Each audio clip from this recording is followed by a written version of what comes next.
6차 산업 스토리텔링 프로젝트 8번째 비대면 강의를 시작하겠습니다. 이번 시간에는 저번 시간에 이어서 6차 산업을 제대로 하기 위한 6차 산업을 둘러싸고 있는 주변 환경 또는 제반 환경, 법, 제도, 정책 같은 농정에 대해서 알아볼 텐데요. 이번 시간에는 주로 농업에 관련된 주제로 농정의 현안, 문제, 그리고 그에 대한 해법이나 대안 같은 것들을 같이 모색해보는 시간을 갖도록 하겠습니다. 일명 제가 지향하는 패러다임이 전환된 농정의 기조는 협동, 연대, 대한국민농정 이고요. 농업은 사회경제적인 농업을 저는 이제 농정의 대안으로 지향을 합니다. 협동연대 대한국민농정의 6번째 과제는 6차 농산업입니다. 6차 농산업화의 정도, 바른 길을 찾자는 제안이고요. 제가 생각하는 6차 농산업의 바른 길은 중소농의 협동과 연대 방식입니다. 우리나라 대부분의 농가가 기업도 마찬가지지만 중소농, 심지어 영세농 들이 90% 이상을 당연히 점유하고 있고요. 그러니까 규모화, 기업화, 조직화가 된다면 일부 상위 그리고 자본이 많이 필요한 자본적인 상업농 중심의 6차 농산업에 편중될 수밖에 없을 겁니다. 그러면 우리나라 경제 문제의 근본적인 왜곡된 구조가 거기서 비롯되고 있듯이 양극화 현상이 더 심화될 수밖에 없고요. 그래서 우리가 6차 농산업을 하려는 정책적인 목적 자체가 농사만으로 1차 농산물 생산만으로 유지되지 않는 농업의 또는 농가의 가계 정상화가 이유이자 명분이라고 본다면 1차 농산물 생산에 집중하고 있는 중소농들의 소득과 안정된 농가 경영 또는 가계 유지라는 목적에 저는 좀 더 비중을 두는 정책이 집행이 되어야 된다는 생각입니다. 그 방법은 중소농 개별 단위로서 경쟁력 갖추는 건 어려운 일일 테니까요. 구조적인 문제죠. 그들을 엮는 그런 정책적인 지원에 6차 농산업의 정책에 초점이 맞춰져야 된다는 생각입니다. 중소농 중심의 협동화 모델 같은 것들이 좀 더 구체화 실질적으로 시행될 필요가 있다는 생각이고요. 관련해서 수많은 농촌지역개발 사업들이 지난 20여 년 동안 시행이 되고 있는데 1년에 농림부 예산 1조에서 1조 5천억 원 정도 되는 다른 부처 예산까지 하면 당연히 말할 것도 없이 더 규모가 커지겠죠. 심지어는 국토교통부의 도시재생 사업이라는 것도 농촌지역에서 많이 시행되고 있지 않습니까? 그래서 그 농촌지역개발 사업의 결과로 조성이 된 여러 가지 성과물들, 주로 시설들이겠죠. 하드웨어, 그리고 장비 이런 것들인데요.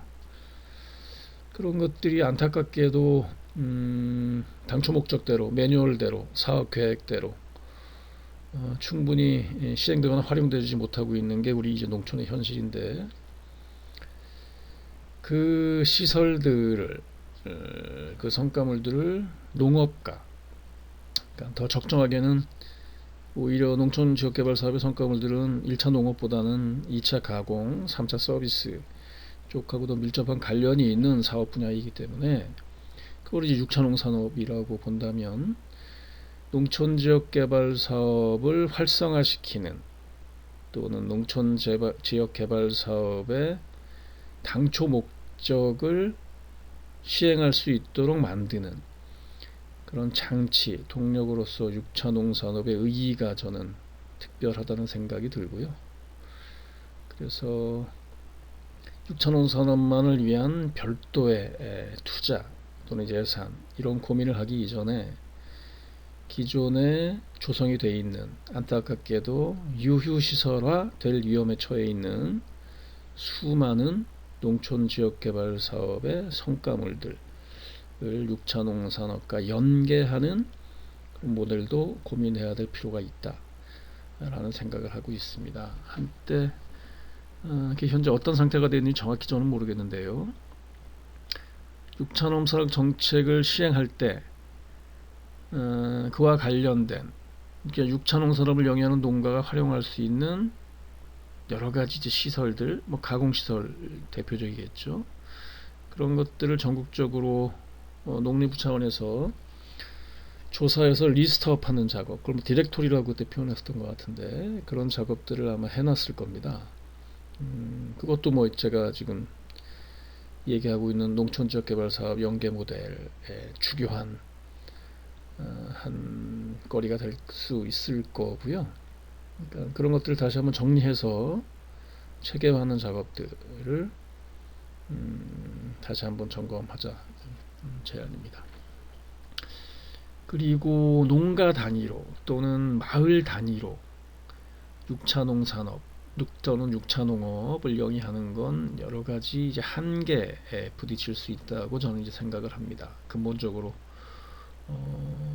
규모의 경제, 범위의 경제가 실현될 수 없는 그런 한계가 있기 때문에 저는 최소한 이것도 적절한지는 확인할 수 없는 문제이긴 합니다만 그래도 우리는 어쨌든 행정이 기초지자체 단위로 움직이고 있으니까 작게는 기초지자체 단위, 시군 단위겠죠. 크게는 그게 확장되면 광역 단위도 가능할 거고요. 그 단위로 6차 농산업을 같이 협동해서 공동으로 경영하는 연합경영체 또는 협동경영체 모델도 국리를 해봤으면 좋겠다는 생각이 들고요. 그건 좀 이따가 무주군의 사례 제가 이제 예시로 모델링하는 과정에서 정리해 본 적이 있는데요. 그걸 구체적으로 더 설명을 드리면서 얘기하도록 하겠습니다. 그런 시설 중에 대표적인 것은 가공시설일 텐데 농식품을 이제 공동으로 가공할 수 있는 센터 같은 경우가 대표적인 경우가 될 거고요. 이 사진에 나와 있는 건 말씀드린 적이 있는 것 같은데 독일 이제 라인스바일러 마을 와이너리 와인을 생산하는 그런 공동체 마을 사례거든요. 제가 지금 제안하고 있는 6차 농산업의 정도를 선행적으로 걷고 있는 그런 사례라고 저는 생각을 하고 있습니다.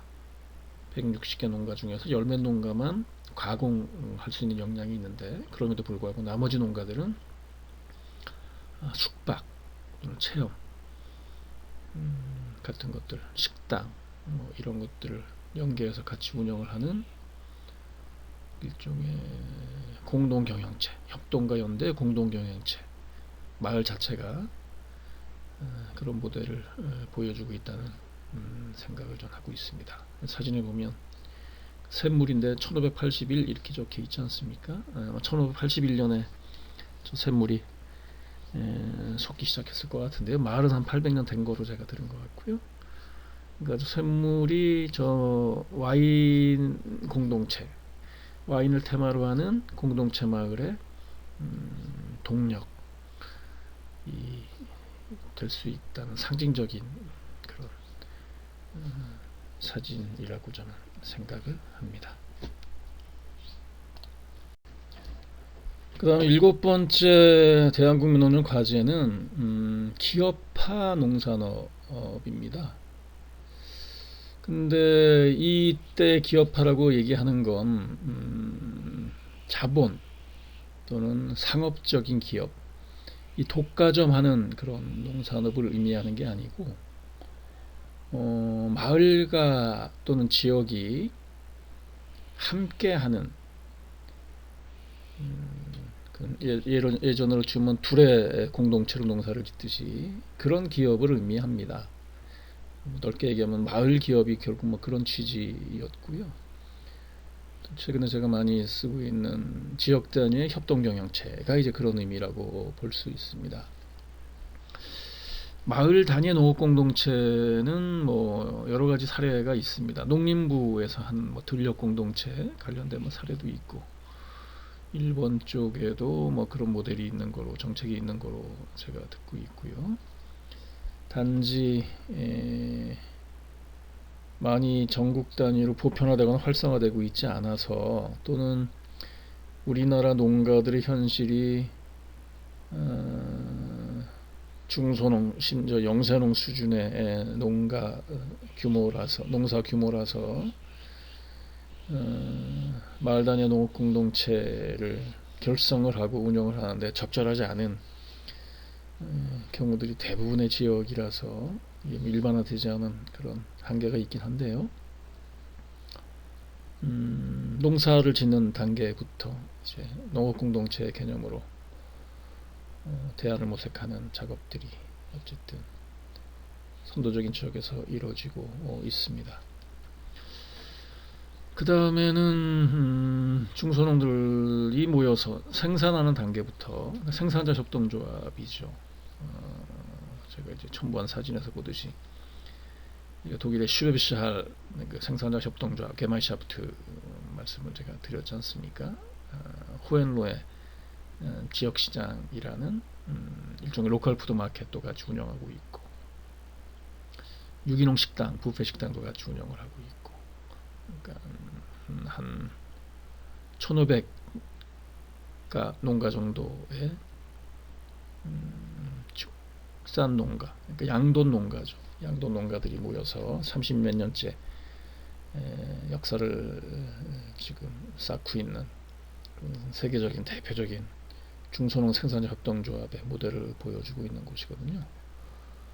우리나라도 뭐 저게 아주 효과적인 또는 실질적인 방법이라고 생각합니다. 중소농들이 기업화 단계로 넘어갈 수 있는 그런 유력한 방법이라는 생각이 들고요.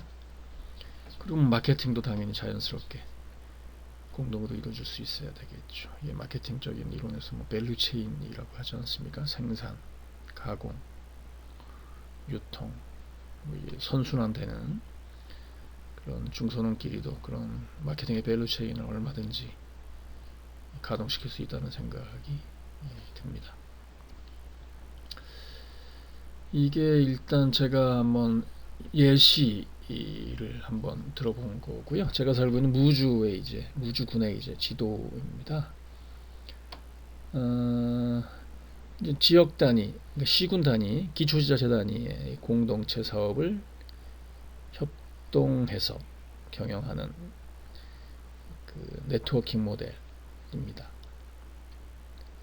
꼭 현실적으로 그게 더 효과적이라면 굳이 뭐 독립된 단일 기업으로 법인화를 하지 않아도 저는 무방하다는 생각이에요. 물론 그 협의체, 협의회라는 네트워킹이라는 게 너무 어려운 일이긴 하지만 서로 구속력이 없고 책임감을 가지기 어려운 구조이긴 하지만, 만약에 가능하다면 서로 간의 믿음과 협동이 가능해서, 그러면 굳이 경직되어 있는 독립법인으로 운영하지 않아도 저는 뭐 무방하다는 생각을 하고 있습니다. 예를 들면 뭐 이런 식이에요. 무주에도 뭐 30여 개 되는 마을이 이런저런 정부의 지원 사업을 받아서 소위 농촌적 개발 사업, 그리고 6차 농산업, 심지어는 사회적 경제, 뭐 이런 공동체 사업들을 영위하고 있는데요. 물론 묶여져 있긴 하지만 협의체, 그리고 지원하는 중간 지원 조직도 이미 가동을 하고 있긴 하지만, 농가 단위는 말할 것도 없고 단일 마을 단위에서 당초의 목적대로 목표대로 심지어 취지대로 공동체 사업을 영위하고 성과를 만들어내는 건 쉬운 일이 아닌 걸 확인할 수 있습니다. 이 무주의 문제가 아니라 다른 지역도 마찬가지이겠죠. 물론 그 중에서 몇 개 마을 정도가 성과를 보여서 다른 마을들이 그 마을을 이제 모델로 삼고 따라가는 그런 모습을 보여주긴 하지만 농촌이 안고 있는 농업이 안고 있는 구조적인 문제 한계 때문에 당초 생각한 일정대로 목표대로 성과를 보이기가 어려운 그런 문제점들이 있습니다. 그래서 그런 문제를 해결하기 위해서 좀 더 나은 성과를 보여주기 위해선 각 마을 간에 또는 각 농업 경영체 간에 서로 부족하고 없는 부분들, 그건 뭐 인간의 노력으로 될 수 없는 부분들이 있지 않습니까? 예를 들면 사람이 없는 문제, 자본이 없는 문제, 인력으로 하는 데는 뭐 한계가 있는 문제니까요. 그래서 가령 같이 지자체 단위의 협동경영체를 하나 결성을 하고 가장 현실적으로 협력적으로는 독립법인 공동의 법인을 하나 만드는 게 그 협동조합이 됐든 영농조합이 됐든 심지어는 주식회사가 됐든 아니면 사단법인이 됐든 하나 만들고 그걸 플랫폼으로 해서 각자가 없는 것들을 서로 채워주고 남는 것들을 나눠주고 그리고 필요한 것들을 서로 빌리고 뭐 이런 플랫폼이 만들어지면 각 마을이나 농가가 안고 있는 문제점들, 한마디로 규모의 경제, 범위 경제를 이룰 수 없는 사람, 자본 또는 역량 뭐 이런 것들이 부족해서 해결할 수 있지 않을까라는 생각을 했습니다. 구체적으로 한번 예를 들어보면 무주의 어떤 마을에 가면 숙박을 아주 잘하는 마을이 있어요. 숙박 시설이 잘 돼 있는 거죠. 그리고 어떤 마을에 가면 교육을 잘합니다. 대안학교가 자리 잡고 있고 뭐 이러니까 당연히 마을 교육 공동체를 지향하는 마을들이 있고 그리고 어떤 마을에 가면 가공을 잘하죠. 천마, 뭐 오미자 뭐 이런 것들이 무주의 특산물 호두 이런 거니까 그게 주로 많이 나는 마을들은 자연스럽게 가공 분야에 강점을 갖고 있는 마을들 그걸 중심으로 해서 그걸 테마로 해서 마을 공동체 사업을 시작한 마을들이 많이 있습니다. 어떤 마을 가면 식당 뭐 농가 레스토랑 뭐 이런 것들 잘하는 마을이 있고 어떤 마을에 가면 시설은 별게 없는데 체험 프로그램을 잘 운영하는 마을들이 있고 어떤 마을 가면 판매 좋은 길목에 관광 명소가 자리 잡고 있는 좋은 길목에 위치하고 있는 그런 장점 때문에 물론 마을에서 나는 농특산물들을 비롯해서 그 지역에 나는 농특산물을 판매를 잘하는 마을들이 있습니다. 근데 현실적으로 각각 마을을 들여다보면 이 모든 것을 아니면 이 대부분의 것을 한 마을에서 잘하는 경우는 굉장히 어려워요. 물론 구색을 맞추기 위해서 또는 6차 산업을 융복합 산업을 하기 위해서 각각의 이런 프로그램들이 마을에서 이제 구성은 되어 있긴 하지만 이거를 한꺼번에 잘하는 일은 쉬운 일이 아니죠. 왜냐하면 마을은 대기업이 아니니까요. 정부가 아니니까요. 그래서 각 마을들에서 이런 거를 다 껴안고 고민하고 있을 게 아니라 더 이상 가령 무주군 전체에서 무주군민 협동조합 또는 무주군민 주식회사 뭐 이런 거를 만들고 그 공동법인의 가장 중요한 목적은 효과는 기능은 마케팅 에이전시 마케팅 기획도 포함되는 개념이죠. 물론 기획이 돼야 이 구성이 가능한 거니까요.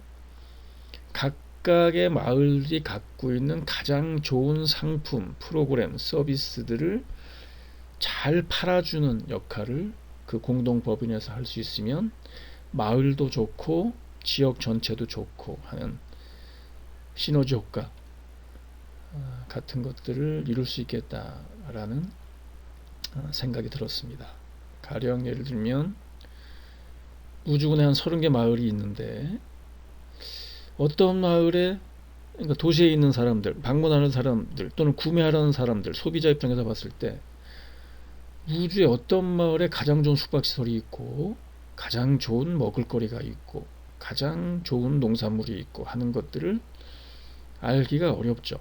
물론 우주군청 홈페이지에 행정적인 정보가 있고 농촌농어 관련된 포털 사이트에 가면 다양한 정보들 같은 것들이 제공이 되고 있지만 그것들을 단순하게 접근해서 일반 방문객, 고객, 소비자 입장에서 가장 현명한 최선의 판단을 하는 데는 어려움이 있습니다.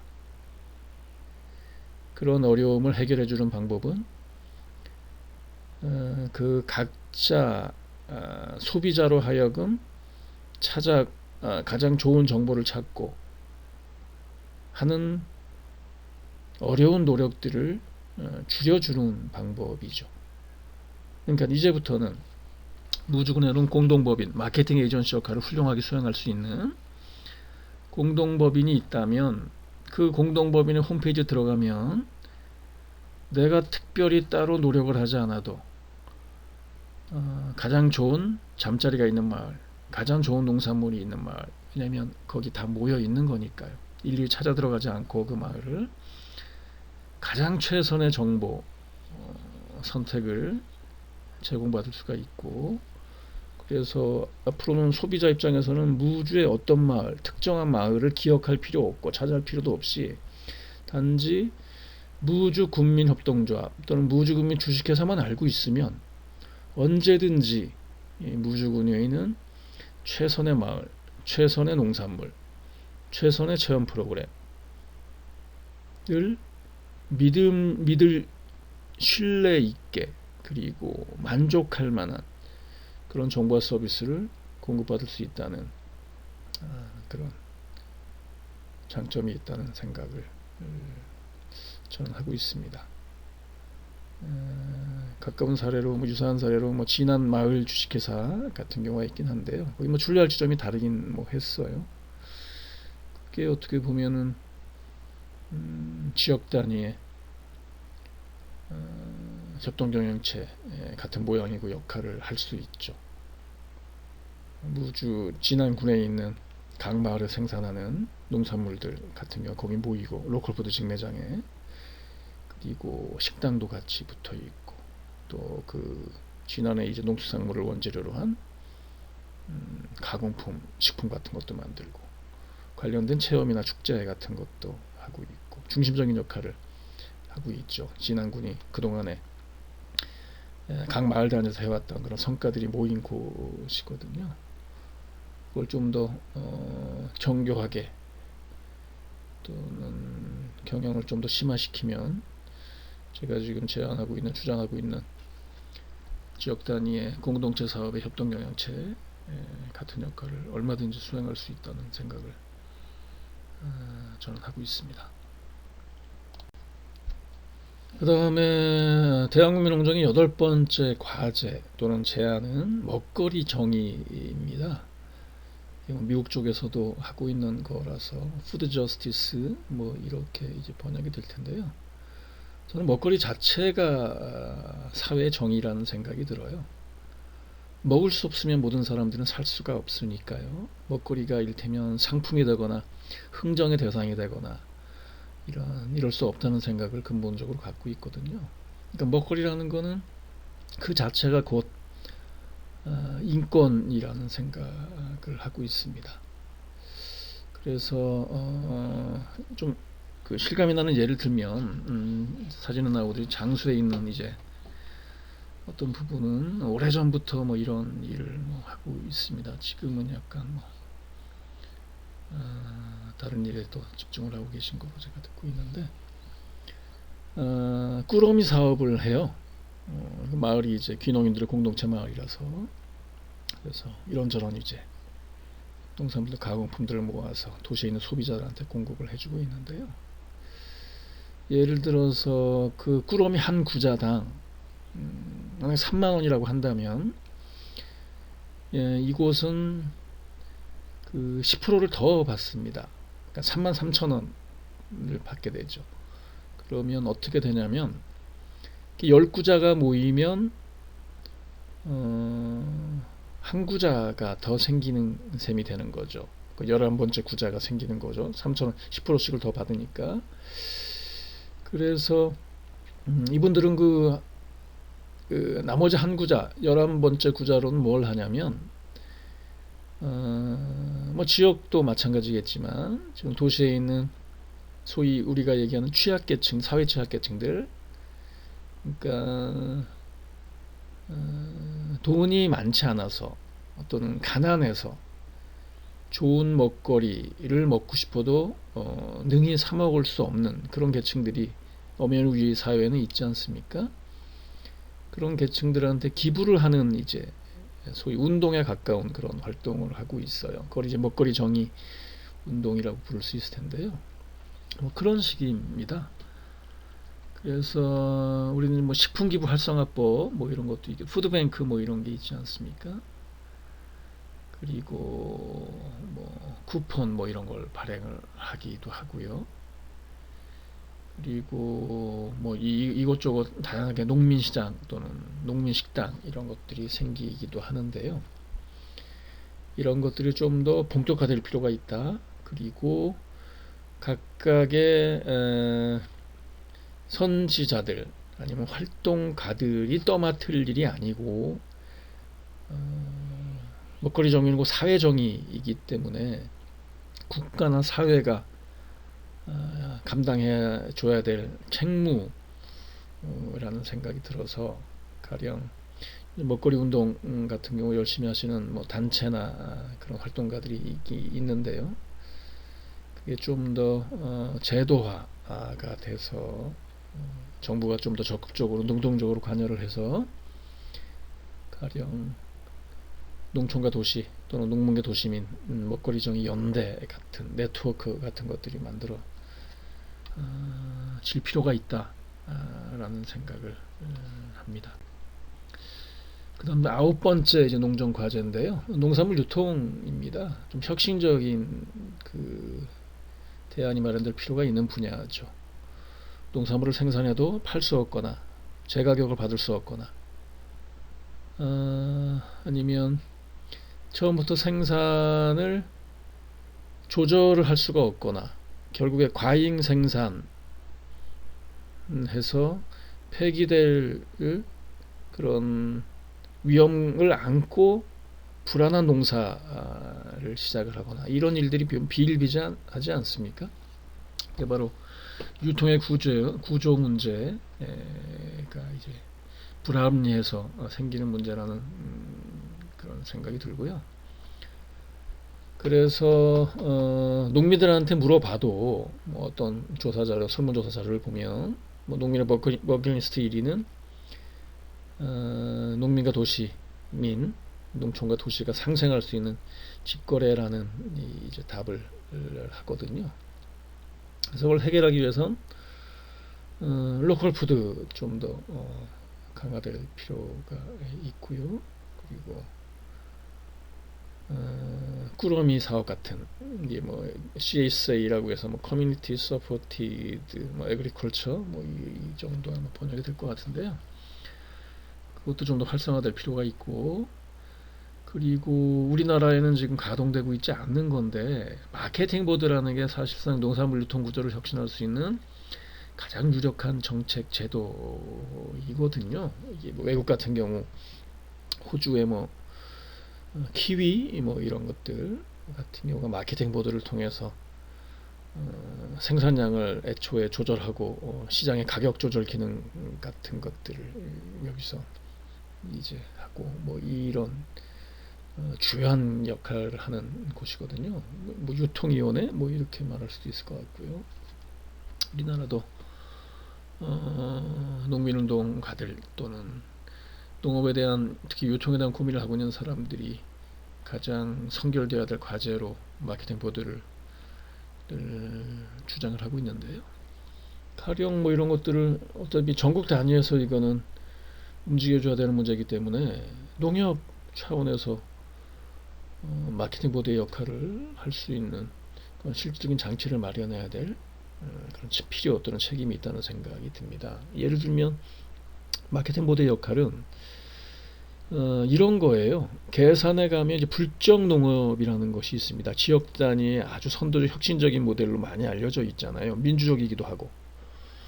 그쪽은 이제 콩, 잡곡 뭐 이런 것들이 많이 생산되는데 특히 콩 같은 경우가 제가 몇 년 전에 기억이긴 합니다만 전국에서 뭐 10몇 프로 정도의 물량을 거기서 이제 처리할 정도의 그러니까 괴산 불정 농협에서 정하는 가격이 일반적인 시세로 정해질 정도의 이제 영향력을 발휘하고 있는 곳이라는 얘기를 들었어요.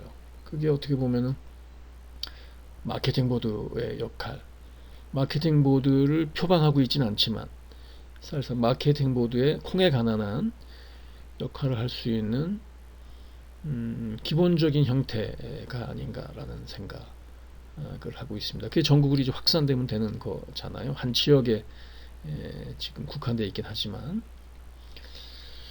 그래서 지역 단위로는 뭐 농산물 가격 안정기금 조례 만들어서 특히 충북 지역 쪽에 활성화되고 있는데요. 이런 것들도 전국 단위로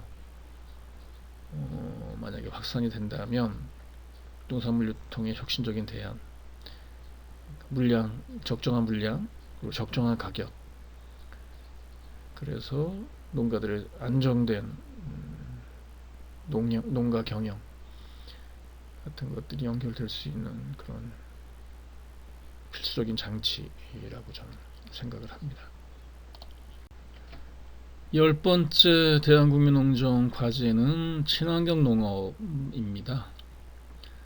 친환경 농업 관련 단체는 이렇게 주장을 오랫동안 이제 하고 있어요.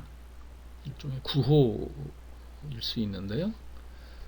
한반도 전역을 그러니까 남한뿐만 아니라 북한까지도 포괄하는 개념이죠. 통일농업 뭐 이런 것들 얘기를 또 하는 지금 단계니까요. 유기농업의 생태해방구로 만들자 뭐 이런 당찬 이제 선언 또는 구호를 외치고 있습니다. 세부적인 이제 그 이슈로 유기동등성 폐기 뭐 이런 주장을 하는데요. 이게 무슨 말이냐면 좀 어려운 말인데,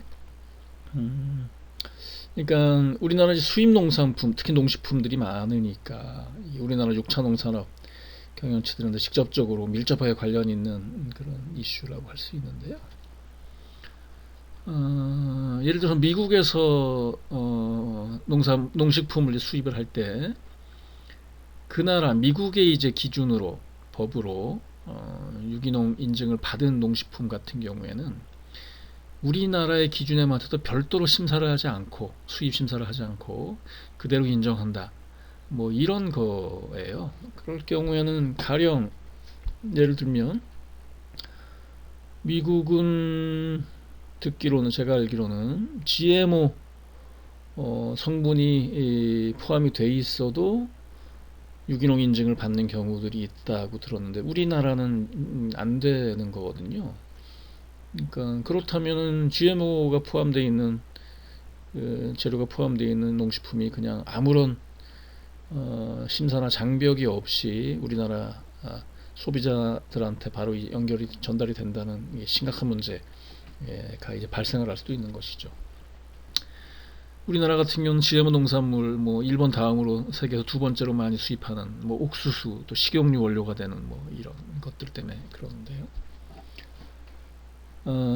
법상으로 수입업자 또는 곡물 메이저들 가길 번지 뭐 이런 곳이지 않습니까? 드레피스 뭐 이런 곳. 거기 눈치를 보는 건지 모르겠지만 합리적인 의심이 들죠. GMO 식품 표시제 같은 경우도 지금 제대로 시행이 되고 있지 않지 않습니까? GMO가 포함되어 있는 농식품에서 성분이 얼마나 포함되어 있는지 이 같은 것들이 정확히 표시가 돼야지 소비자들한테 선택을 할 수 있는 그런 근거가 될 텐데요. 그게 제대로 시행이 되고 있지 않는 현실이죠. 이게 유기농 동등성 문제하고도 연결이 되는 문제 같은데요. 같은 기조에서 그런 결정들을 하는 거로 뭐 생각이 됩니다. 그다음 민감한 문제인 것 같고요. 특히 육차농산업 영위하는 그런 농가들한테는 그와 또 관련해서 농민들, 특히 여성 농민의 같은 경우 또는 지역적으로 우리나라의 토종 종자들을 보존하자는 운동 같은 경우도 활발하게 지금 이루어지고 있습니다. 아시는 대로 우리나라 종자 산업이 외국에 다 넘어가 있잖아요. 몬산토 같은 경우에 식량이 당연히 무기가 되는 시대인데 그 식량의 원천은 종자잖아요. 근데 종자 산업 자체가 이제 외국에 다 자본에 넘어가 있는 우리나라의 현실에서 농민운동가들 또는 공동체운동가들, 생태운동가들이 중심이 돼서 토종 종자, 은행 같은 노력들을 계속 경주하고 있는 것들은 굉장히 의미 있는 일이라는 생각이 듭니다. 마을 단위, 권역 단위로 유기농 순환농업단지 같은 것들이 6차 산업 복합단지뿐만이 아니라 좀 더 확장될 필요가 있다는 생각이 있습니다. 그 다음에는 이제 농업 관련된 또는 사회적 근로 농업 관련된 이제 5가지 과제를 이제 살펴봤고요. 그 과제에 따른 구체적인 정책 해법들, 대안들 한 25가지 정도, 각 과제당 5가지의 해법이라고 할 수 있는데요. 그걸 살펴보도록 하겠습니다. 중소농 협동연대에 관련된 6번째 과제에 관련된 5가지 정도의 해법인데요. 중소농은 사회복지로 보살피자라는 주장입니다. 대농들은 현재 우리나라 농정당국이 유지하고 있는 돈 버는 농업의 경제적인 관점, 일변도의 정책이 맞을지 모르겠습니다. 그러나 대다수의 중소농들은 90몇 %가 될 그런 돈 버는 농업의 경제정책이 맞지가 않습니다. 그거는 돈을 벌고 싶다고 해서 돈을 벌 수 있는 게 아니니까요. 돈을 벌 수 있는 조건, 기반, 준비를 갖춰야지 할 수 있는 것들이 아닙니까? 그거는 일부 그런 역량을 갖춘 자본도 있고 규모도 갖추고 조직도 갖추고 영향력도 있는 대농들에 해당되는 일일 거라서 기업농, 대부분의 중소농들은 그런 경제적인 관점보다는 방법보다는 정책보다는 사회적인 방법 관점에서 접근할 필요가 있겠다는 생각을 저는 하고 있습니다. 이번에 직불자가 공익경제불대로 바뀐 취지도 이제 그런 맥락인 거거든요. 그러니까 열심히 아무리 농사를 져도 1,000만 원이잖아요. 올해 발표된 작년에 농가소득 중에서 농업소득을 보니까 1,020만 원 정도가 됐던데요. 이게 제가 알기로는 20년째, 30년째 아마 1,000만 원인 거로 제가 알고 있습니다. 20년 전에 1,000만 원은 적지 않은 소득이었을 것 같은데요. 그때 당시 이제 물가나 여러 가지 경제상으로 봤을 때 지금도 1,000만 원이라는 얘기는 이거는 구조적으로 한계 상황을 넘어섰다는 얘기인 거거든요. 농사만으로 먹고 살 수 없는 거죠. 그렇다면은 중소농을 포기해야 되느냐 하는 이제 국가 정책적인 문제의 판단이 필요한데요. 포기할 수 없죠. 왜냐하면 국민이고 시민권이 있는 국민들이니까요. 그래서 아무리 경제적인 지원, 정책을 펴더라도 중소농들은 걸 감당하거나 그걸 통해서 투자된 이상의 소득을 이익을 벌어들일 수 있는 준비나 역량이 안 돼 있기 때문에 사회복지 정책에 잣대를 들이대는 게 맞다. 사회학이나 사회복지학의 관점에서 새로운 패러다임의 정책, 제도를 개발해서 적용할 필요가 있다는 생각을 하고 있습니다. 대표적으로 농민기본소득 또는 농촌주민 기본소득을 주장하는 근거, 이유, 명분이 여기에 있는 것이죠. 그렇다면 중소農끼리 서로 연대하고 협동하는 가장 효과적인 방식은 누누이 제가 말씀을 드리지만 협동조합이 아닐까라는 생각입니다. 물론 협동조합이 유일한 답은 아니겠죠. 현실적으로 다른 장점이 있어서 영농 분야 같은 경우에는 기존의 영농조합 이로도 가능할 거고요. 그리고 좀 더 수익을 많이 내거나 아니면 좀 더 다른 상업적인 일반 기업하고 불가피하게 경쟁할 수밖에 없는 그런 영역 같은 경우에는 상법상의 주식회사로도 저는 운영해도 상관이 없다는 생각이 듭니다.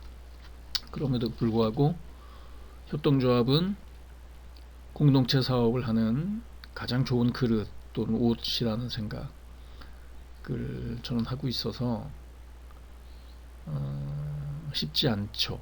공동체 사업 자체가 쉽지 않은 거니까, 더군다나 농촌이라는 지역에서 어떤 사업을 모색하는 게 쉽지 않은 일이라서, 그럼에도 불구하고 그 쉽지 않은 방법을 통해서 나오는 성과는 그만큼 더 보람이나 가치가 더 있을 테니까요. 그리고 단지 이게 소득을 높이고 일자리를 만드는 당면 현안에만 목적이 있는 게 아닐 것이기 때문에 이 궁극적인 목적은 마을 공동체의 지속 가능한 생활일 것이기 때문에 협동조합을 통한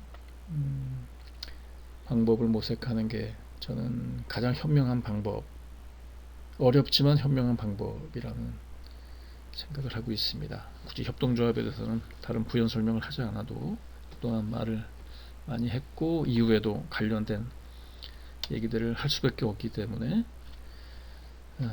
이만 넘어가도록 하겠습니다. 그리고 기본적으로 6차 산업을 하기 위해서는 저는 개인 단위 또는 농가 단위로 하는 거는 과잉 투자 같은 우려가 분명히 있기 때문에 가공이라는 것들을 소규모로 할 수는 없지 않습니까?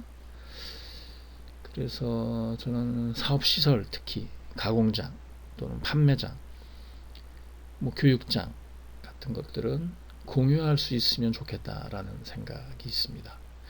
기존에 다행히 또는 불행히도 지난 20년 동안 농촌지역개발 사업을 통해서 각 지역의 마을마다 그와 관련된 시설들이 많이 조성이 되어 있기도 하고 충분히 활용되지 못하고 있을 것이기 때문에 그런 기존의 시설들을 재활용하는 방법, 재생하는 방법들이 이제 1차적인 과제가 될 거고요. 그렇지 않다고 한다면 사진에서 보듯이 이제 전북 완주 같은 경우에는 재정 상태가 좋은 지자체이긴 하지만 면 단위에 저렇게 거점 농민 가공센터 같은 것들을 조성을 해서 로컬 푸드를 기반으로 한 여러 가지 가공, 농식품 가공 그런 시설 그리고 그런 프로그램 같은 것들을 그 지역 주민들이 공유하고 공동으로 활용하는 그런 사례들을 보여주고 있거든요.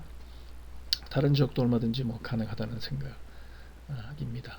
공동으로 가공하고 공동으로 브랜드 만들고 공동으로 홍보 마케팅하고 이런 것들을 얼마든지 할 수 있다는 생각이 들고요. 그게 협동조합 형태라고 한다면 그 사업을 영위하는 주체가 가장 이상적인 방법이 아닐까 라는 생각이 듭니다. 아까 말씀드렸던 마케팅 보드 얘기를 또 강조를 할 수밖에 없는데요. 사진에 보는 거는 이제 완주에 있는 그 로컬 푸드의 성공적인 사례로 많이 알려져 있는 용진농협이 운영하는 로컬 푸드 직매장입니다. 여기는 완주군에서 준비를 많이 한 것도 있지만 일단 이 로컬 푸드 직매장에 자리하고 있는 입지가 가장 이상적인 곳이라는 생각이 듭니다. 완주군은 이제 행정적으로는 완주군이지만 사실 전주하고 같은 이제 생활권이라고 할 수 있거든요. 이 매장의 위치도 전주의 뭐 아파트 촌에 인접해 있는 그런 위치라서 로컬 푸드 직매장으로서의 가장 최선의 이상적인 그런 입지를 갖고 있습니다. 다른 지역도 일단 이런 사업을 시작할 때는 일반적으로 그런 기본적인 조건, 여건 같은 것들에 대한 철저한 준비, 설계 작업들이 선행돼야 한다는 점을 역으로 이제 나타내주고 있는 그런 사례라고도 할 수 있습니다. 그 다음에는 중소농 농업공동체라고 제가 표현한 건데요. 여기는 아까도 얘기했듯이 인구 한 5만 정도 되는 충남 금산 정도가 5만 몇천 정도 되는 걸로 알고 있고, 제가 살고 있는 무주 2만 한 3, 4천 되거든요. 그러니까 무주의 한 2배 정도 되는 이제 지자체라고 할 수 있습니다. 거기에서 한 30몇 년 된 생산자 협동조합 게마이샤프트고요. 1,500명의 조합원들이 모여서 1,500억 원 정도의 매출을 일으키는 그런 탄탄한 공동체, 중소농들이 모인 농업 공동체로 성장하고 자리를 잡고 있습니다. 그 다음에 7번째가 이제 귀농 관련된 주제인데요. 도시와 농촌이 서로 부족한 것들, 이게 뭐 사람, 자본, 그리고 사업에 대한 여러 가지 기회, 전망, 뭐 이런 것들일 텐데요. 우리나라 도시에는 너무 많은 사람들이 몰려 살고 있고, 너무 많은 돈이 몰려 있고, 너무 많은 기회가 거기 집중돼 있고, 농촌은 그 반대잖아요. 농촌에 있던 것들이 도시로 이제 몰려 올라가서 생긴 그런 기현상인데요. 그걸 제자리에 돌려놓지 않고서는 정부가 지향하는 국가의 균형 발전, 심지어는 도시 재생,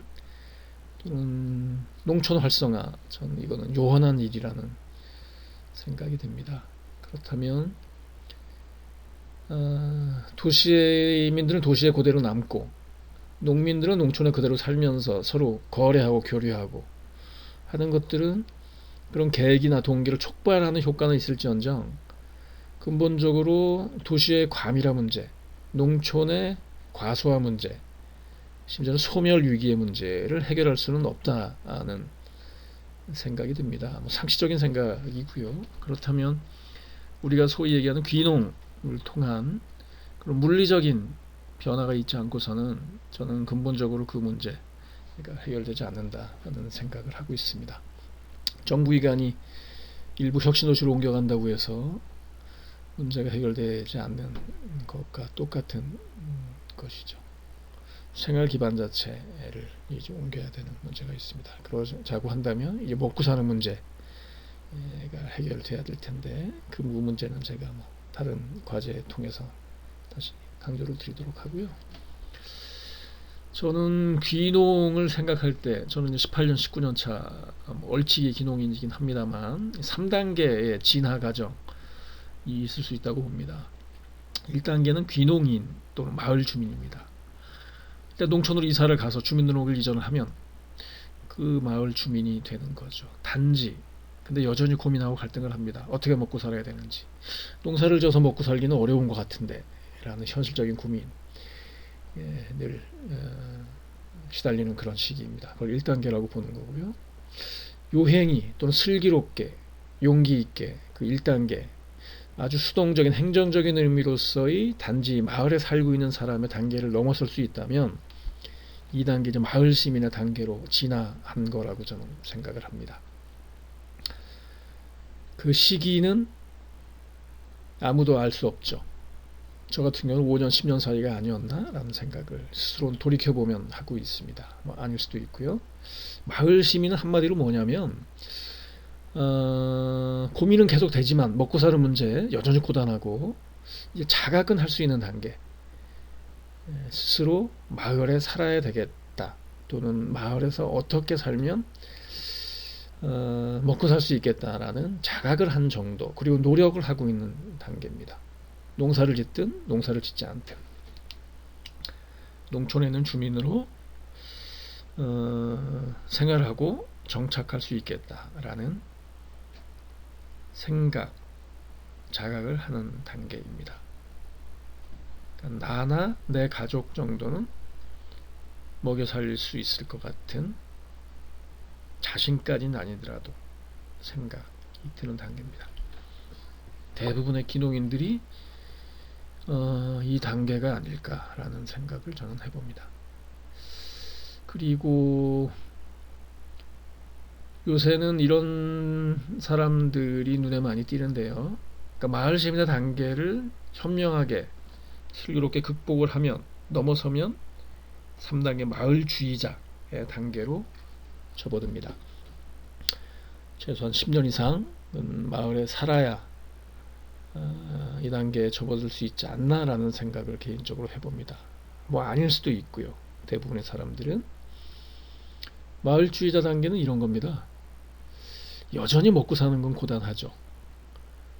뭐 도시도 고단한 건 마찬가지겠지만 그 경제적인 문제는 완전하게 해결되지 않는데, 해소되지 않는데, 그럼에도 불구하고 거기에 휘둘리지 않고 연연하지 않고 이제는 초월하는 거죠.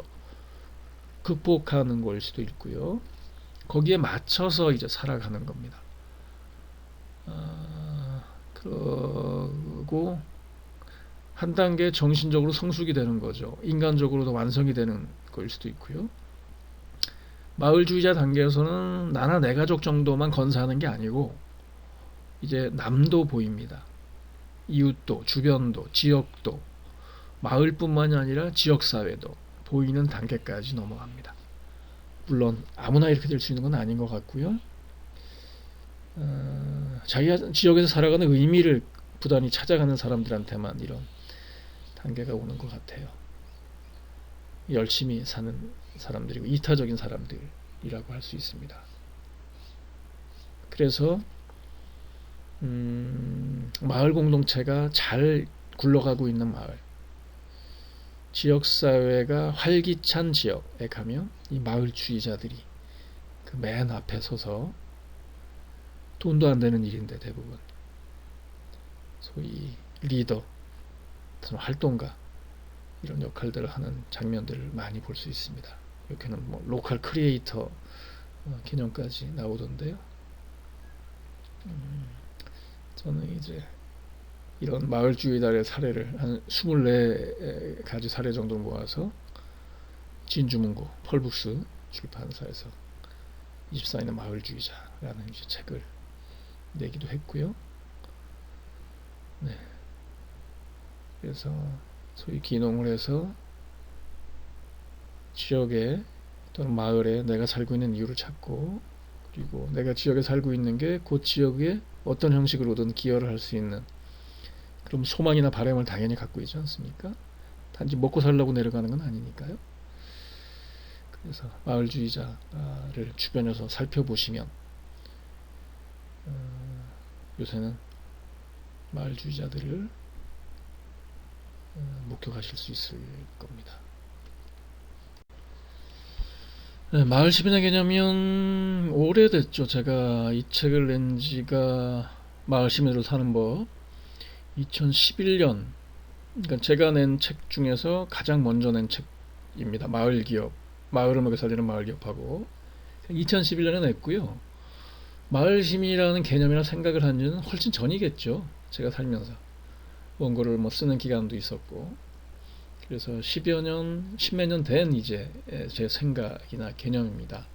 그냥 마을 주민이 아니고, 농민이 아니고, 농촌의 주민이 아니고, 마을 시민으로 생각하고 그렇게 살아야지만 농촌 마을에서 잘 살아갈 수 있다. 살아가는 의미를 나한테 스스로 부여할 수 있다.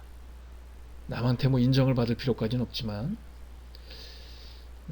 그래서 마을 시민으로 사는 법, 이때는 사람에 초점을 맞춘 게 아니라 말 그대로 살아가는 방법에 초점을 맞춘 거라서 뭐 교육, 문화, 뭐 경제, 뭐 이런 생태, 농업, 뭐 이런 각각의 분야에 있어서 아까 얘기했던 그 의미대로 마을에서 단지 먹고 사는 게 아니라 살아가는 이유나 명분을 부단히 찾으려고 하는 그런 귀농인들, 여기는 원주민도 당연히 포함될 수 있겠죠. 그런 방법들을 궁리를 해서 한 20여 가지가 넘는 이제 분야로 정리를 해본 적이 있습니다.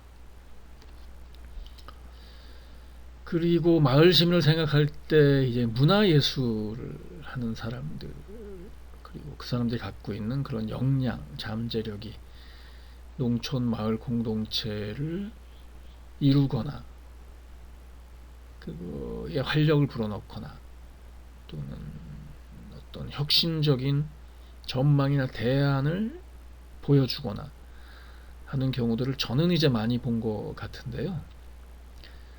제가 이제 제주도의 마을 공동체, 농촌 공동체를 둘러볼 기회가 있었습니다. 그쪽에 연구 영역을 하나 받아서. 네. 사회적 자본을 활용한 뭐 제주도 농촌 공동체 활력화 방안 뭐 이런 주제였었던 것 같은데요. 그때 좀 거칠지만 소위 제주도의 사회적 자본을 바탕으로 한 농촌마을 공동체의 사례 또는 농촌마을 공동체를 일구고 있는 마을 시민 내지는 마을주의자들, 그리고 특별하게 문화예술을 바탕으로 해서 그런 사업을 모색하고 있는 사례들을 살펴본 적이 있습니다. 예를 들면 제주도 최근에 뭐 인터넷 페이스북을 보니까 다른 데로 옮긴 것 같은데요. 뭐 계약 기간이 끝나던지. 제주도 봉성리 애월 쪽일 거예요. 봉성이라는 곳에 가면 제주도 조화라는 단체 또는 모임이 있습니다. 사진에 보듯이 잘 작아서 보이지는 않지만 저게 창고거든요. 강귤 선과장이었던 걸로 제가 기억이 나요. 창고를 개조해서 그 창고의 이름을 반짝반짝 지구상해라고 이제 붙여놓고, 그 반짝반짝 지구상해가 하고 있는 일은 문화예술 공방, 레지던시, 뭐 카페, 뭐 이런 게 안에 구성이 돼 있던 거로 기억이 되고요. 대여섯 명의 젊은 남녀들이 모여서 그때 한때 제주도는 문화예술을 하는 사람들이 몰려가는 문화예술 유목민처럼 제주도의 하나의 뭐 흐름이었었잖아요. 그 중에 이제 한 무리였던 거로 좀 기억이 되고요. 그 구성원 중에서 더 인상적이었던 건 아마 제주도 이제 해녀학교라는 게 있잖아요. 거기서 이제 만난 사람들이 의기투합이 돼서, 근데 도시에서는 이제 이분들이 주로 디자인, 뭐 그러니까 예술, 뭐 공예품 만들고 뭐 이런 쪽에 일을 했던 분들이었던 것 같아요. 이제 그분들이 모여서 저 봉성리 창고를 개조를 해서 제주도의 일부 지원을 받아서 제주도에 뭐 정책적인 지원을 받는 그런 사업이었었으니까요. 그래서 특히 이분들이 더 사회적으로 의미가 있는 거는 그때 저는 처음 들은 개념인데요. 그때 비치 코밍이라는 이제 일종의 하나의 운동의 장르라고 할 수 있는데, 그게 뭐냐면 제주도는 이제 바닷가니까요. 비치가 이제 해안이잖아요. 해안에 이제 여러 가지 잡동사니들, 폐기물들, 쓰레기죠, 한마디로. 그것들이 주로 어구 관련된 것들이 이제 많을 텐데요. 그게 이제 해안가로 몰려옵니다. 나무 판자 같은 것도 있고. 그것들을 코밍, 그러니까 빗질을 하는 거죠. 그럼 이제 모은다는 거죠. 그런 쓰레기들을 긁어 모아서 그거로 공예품을 만드는 거예요. 재활용, 리사이클링을 하는 거죠. 유리알 같은 경우에 이제 파도에 휩쓸려서 오래 휩쓸리면 반짝반짝해지지 않습니까? 그걸로 뭐 반지를 만들기도 하고, 또 소주병 같은 경우로 뭐 촛대였나 아니면 스탠드였나 그거로만 조명 기구를 만들기도 하고, 뭐 이런 작업들을 하고 있어서 현대든가요? 현대 뭐 정몽구 재단이라는 곳에서 또 사회적인 활동이기 때문에 후원을 받아서 작업을 하기도 하고 뭐 이랬던 걸로 이전 기억이 됩니다. 그 중에서는 현지에서 또 만나서 결혼해서 가정을 이룬 분들도 있고, 이 봉선이가 제가 라는 곳이 언젠가 한번 얘기한 적이 있는 것 같은데, 바로 옆에 이제 사진에 안 보이지만 학교가 하나 있는데, 그 폐교 위기 학교를 살리기 위해서 취약 연령의 자녀를 둔 그 귀농인들, 이주민들한테 일종의 사회주택이죠. 주택을 임대해주는 정책을 또 제주도는 이제 빈다고 했잖아요. 그 중에 마을입니다. 그런 이제 마을이라서 예를 들면 마을 공동체 사업을 할 때도 이 분들이 중요한 역할을 하기도 하고, 그러니까 마을 시민 또는 마을주의자 역할을 한다고 할 수 있는 거죠. 뭐 그런 사례집니다. 근데 최근에 아마 다른 데로 옮겼다는 얘기를 제가 얼핏 본 것 같은데, 그렇습니다. 그 다음에는 이제 제주도 이제 가실이라는 이제 마을, 문화예술 마을, 정부에서 그런 관련된 지원 사업들을 받아서 대표적인, 제주도뿐만 아니라 전국적으로 대표적인 문화예술 테마의 공동체 마을로 많이 알려진 마을입니다. 이 마을이 또 특이한 점은 제주도가 이제 역사적으로 마을 목장 같은 그런 마을의 공유지죠. 공동 목장 한 50몇 군데 있는 걸로 제가 들었는데, 그 중에 대부분은 이제 안타깝게도 사라졌죠. 개발업자들에 의해서 골프장 내지는 리조트로 이제 사라졌는데, 가시리 마을은 그 마을 주민들이 모여서 개발업자들을 막아낸 그런 역사를 갖고 있습니다. 일종의 투쟁의 역사일 수 있겠죠. 한 200만 평 정도 된다고 전 들은 것 같은데요. 그래서 이 마을은 그 개발의 위험에서 막아낸 그 마을의 공유지. 제주도는 마을이 굉장히 넓거든요. 가시림 말할 것도 없고요. 거기에다가 풍력발전소를 유치를 했어요. 두 군데 사업자. 그래서 그 풍력발전소에 땅을 빌려준 것이기 때문에 토지 임대료 같은 게 발생을 하겠죠. 지대가 발생할 텐데, 그게 1년에 몇 년 전에 들은 얘기지만 10억 원이 넘는 돈이 이제 들어오는 거예요. 마을에 이제 모든 사람의 돈이죠. 그래서 가시리에 사는 사람들은 전기료를 안 내고 그 돈으로 이제 충당을 할 테니까, 그래서 그 돈이나 또 정부의 지원 사업들을 연결해서 전국의 유일한, 아마 제가 알기로는 뭐 다른 데 있을 수도 있는데, 우리가 국립 도립하듯이 리립 마을 박물관, 조랑마을 박물관 같은 것들을 만들어서 공동체 사업의 주요한 이제 기반으로 활용을 하기도 하고요. 그 다음에 승마장도 있고 카페도 있고 갤러리도 있고 뭐 이렇거든요. 그리고 유채꽃을 테마로 한 그 공원, 정원 같은 것들로 만들어서 체험센터 운영을 하기도 하고, 또 문화예술인들이 마을에 들어와서 그런 공방 활동 같은 걸 하기도 하고 뭐 이렇습니다. 그 다음에는 저질이라는 곳이나 한경읍, 제주도의 서쪽일 겁니다. 아마 제주도 도립 미술관 뭐 있기도 하고, 말 그대로 문화예술인들이 모여 사는 문화예술인 촌이 따로 있기도 하고, 지금은 아마 제가 얼마 전에 가봤더니 아마 이 시설이 이렇게 활용되고 있지 않는 것 같던데요. 제가 보기에는 여기도 봉성의 제주도 조화 팀과 비슷하게 탐라 표류기라는 이제 문화예술인들이 이 마을 창고를 개조로 해서 이제 공방, 레지던시 이런 것도 활용을 하고 있었습니다. 그러면서 몇 년 된 일이긴 하지만 저지리의 마을 공동체 사업을 모색하는데 이 또 젊은 사람들, 이것도 문화예술에 대한 재주를 갖고 있는 사람들이기 때문에 주도적인 역할을 이제 준비하고 있고 뭐 이런 것들을 봤습니다. 최근의 소식은 못 들었어요. 얼마 전에 지나갈 때 보니까 창고가 닫혀 있는 걸로 봐서 여기도 계약 기간이 끝나서 다른 곳으로 갔든지 뭐 사업이 표류하고 있든지 말 그대로 뭐 이런 것 같은 생각이 드는데요. 그 다음에는 무릉리라는 곳이 대정읍인가 그렇습니다. 대정읍은 그 얼마 전에 신문에 많이 등장했던 지명입니다. 왜냐하면 그 손흥민 선수가 훈련받았던 해병대 부대가 이 대정읍에 있거든요. 모슬포 그쪽에 뭐 그 근처에 있는 마을이고요. 무릉 외갓집이라는 이제 사업을 합니다. 이건 한마디로 꾸러미 사업이에요.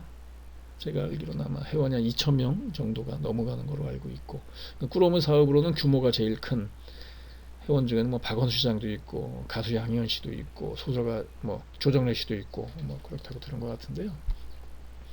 당시 귀농인이 무릉 외갓집이란 마을 기업 영농조합 법인 형태로 제가 기억되는데 거기에 책임을 맡아서 운영을 하고 있다가 최근에 뭐 독립을 이제 한 거로 제가 들었습니다. 공심채라는 이제 법인을 따로 만들어서 본인의 이제 6차 농산업을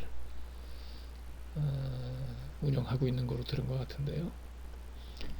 여기가 외부인들한테 많이 알려진 계기는 물론 그 전에 알만한 사람들 알고 있던 거지만 이게 제주도 올레길하고 같이 연계된 사업에 이제 기업과 마을이 협동했을 경우에 일어날 수 있는 시너지 효과를 보여줄 수 있는 아주 성공적인 모델이었었거든요. 그래서 문재인 대통령이 이제 대통령 취임하고 나서 아마 농가 또는 농촌을 현장을 방문한 첫 번째 사례지였을 겁니다. 그래서 그런 의미가 있는 이제 마을이고요. 뭐 지금도 뭐 어쨌든 운영이 잘 되고 있는 걸로 저는 알고 있습니다. 그 다음에는 이제 강정리 해군기지 들어선 그 마을이잖아요. 서귀포 쪽에. 지금은 아마 운영을 안 하고 있는 거로 제가 알고 달빛서림이라는 마을 책방이죠. 책을 팔려는 목적뿐만이 아니라 이제 강정리에 그 당시에 해군기지가 들어오는 것들을 반대하는 운동을 하든 막아보려는 운동을 하던 운동가들 또는 그 뜻을 같이 하는 사람들이 모이는 공간이었어요. 관련된 행사 뭐 이런 것도 하고 역시 여기도 문화예술인들이 주도해서 운영을 했던 공간입니다. 그 다음에 서강동이라는 곳 제가 몇 번 얘기한 것 같은데 여기도 감귤창고를 개조를 해서 이름 그대로 카페 감귤창고 운영하고 있는 이제 마을 사례였고요. 그 다음에 수산이라는 곳이 이제 적어도 창고죠. 감귤창고. 여기도 이제 목공 하시는 분이 저기 입주를 해서 신샘 공방. 신샘이라는 거는 뭐 이분이 도시에 있을 때 학원 선생 일을 오래 하셨던 것 같아요. 거기 지쳐서 내려오셨다고 제가 들은 것 같고요. 신샘 공방 운영하고 그리고 정기적으로 저기서 프리마켓 그 지역에 이제 살고 있는 분들이 모여서 프리마켓 같은 경우도 열고 그러니까 지역사회와 관련된 공동체 사업을 적극적으로 아마 하는 그런 분이었던 걸로 기억이 됩니다. 그 다음에 제주도 유일한 여기는 표서면 쪽일 텐데요. 어멍아방 농촌유학센터. 어멍은 어머니고 아방은 아버지라는 제주도의 말이겠죠. 신풍이라는 곳도 이제 학교가 하나 있는데 아이들이 몇 명 없어서 학교를 살리기 위해서 그 지역에 있는 여기는 기존에 어쨌든 마을 자체가 체험마을 사업을 열심히 하고 있던 마을이기도 해서 이제 외부에서 들어오시는 기농인들이 같이 결합이 돼서 원주민들하고 학교를 살려보겠다는 노력들을 계속하고 있습니다. 다만 육지에 있는 다른 곳하고는 다르게 지역적인 그런 문제도 있으니까 학생 수가 그렇게 많지는 않은 것 같은데요. 그럼에도 불구하고 유학센터가 계속 이제 문을 닫지 않고 운영을 하고 있는 그런 사례입니다. 그리고 34번째 해법은 도시와 농촌의 지자체가 손을 잡는 겁니다. 이 34번째라는 건 제가 쓴 책의 농촌마을 공동체를 살리는 100가지 해법의 34번째 이제 주제와 같습니다. 도시라고 하면 이제 서울을 이제 말을 해야 될 텐데요. 서울 같은 경우도 농촌의 지자체와 손을 잡기 위한 노력들을 구체적으로 하죠.